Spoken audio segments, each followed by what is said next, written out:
Good morning, Evan High School Knights. This is your news team broadcasting to you live from the Evans Media Center. We're here today to talk about the writing and essay of Gloria, How to Tame a Wild Tongue. Today we're going to talk about her purpose for writing a story, her central message, her point of view, her writing strategies, ethos, pathos, logos, repetition, rhetorical questions, and more. We're going to use direct quotes and some of our own commentary to help you understand certain things. Now let's get right into it. Gloria's purpose for writing this essay to How to Tame a Wild Tongue is to bring light to the languages similar to Spanish and how she uses it and wants to be heard and what is most comfortable to her. People in her position cannot speak their native language. They prefer to without having to switch between. They have to accommodate others about what they say, speak, and how they have to control their tongue and how fast or how slow. Because in certain languages, your emotion comes from your tongue, and not always by your face. People, they have a hard time accommodating for all of that. Now, speaking of trying to accommodate everyone, here's Dylan for such a message. Thank you, Trayvon.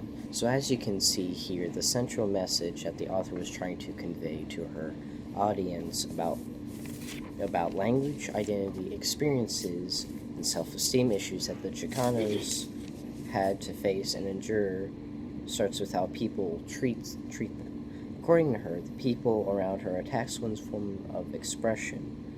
Her form of expression, of course, being her language, which was a huge part of her identity as someone of Chicano descent.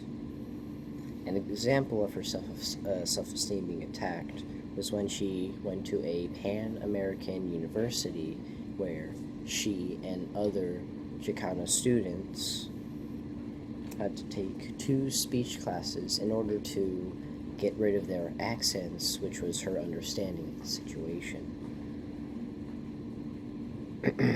She claims that also that the women are robbed of their female being by the masculine plural which is present in her language. She feels this way because during a personal experience when she heard nosotros for the first time from a Puerto Rican and Cuban woman, the way the word used was different than her language, where they say nosotros for whether you're male, female, or whatever, while in regular Spanish, you have nosotras and nosotros to differentiate the masculine and feminine pronouns.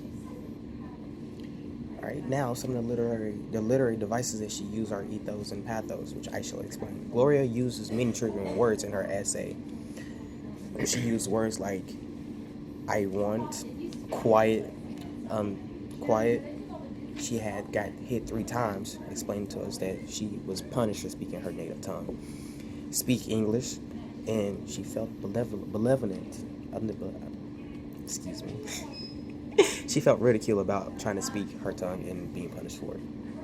For those who don't know, she had mixed feelings and contradicted herself in her ideas about how she felt for a while. It's awful for a parent to come home and hear their child's day and about what they did and how they spoke Spanish and was punished for it. If I was her mother or father, I would have went up to the school and be angry about it, because no one wants their kids, your kids, to be punished for speaking what you teach them and what they hear most often. Now, moving straight on to pathos, the emotion that Gloria used and expresses throughout her years of outrage to the people that told her to tame her tongue, it's out there. It's relentless, kind of. Her dentist tells her that we're going to have to control your tongue because she moved it around a lot at her dentist's office. That was her first time being told, and it certainly wasn't lies. Gloria, we've been told that throughout her life, just like other Chicanos and people who are bilingual people who speak naturally 2 different languages.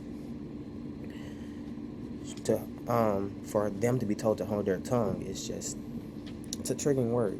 You've heard it a few times when you were talking back to your parents, and it kind of triggered you, made you angry, wanted to do something but you couldn't because it was wrong to express yourself out loud that way.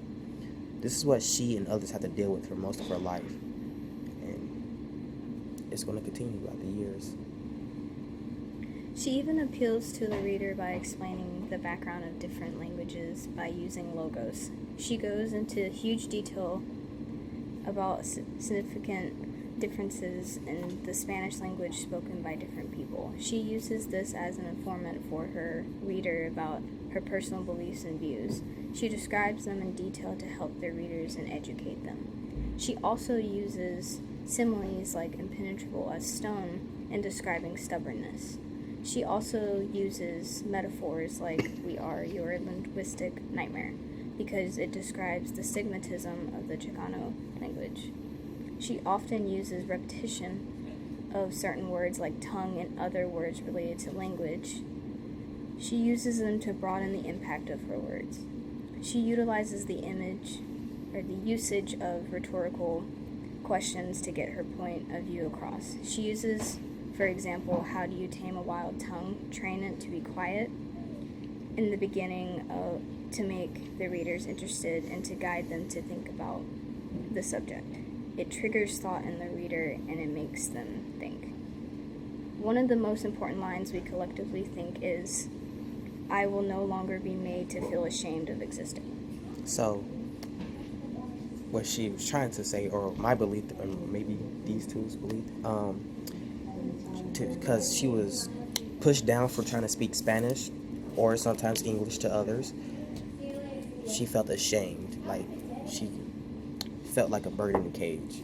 You had to do one thing that way, their way, and you had to do one thing the other people's way. It was never, you could never compromise because people are naturally selfish sometimes in that way. They don't think about your feelings. They want what they want, just like you want what you want.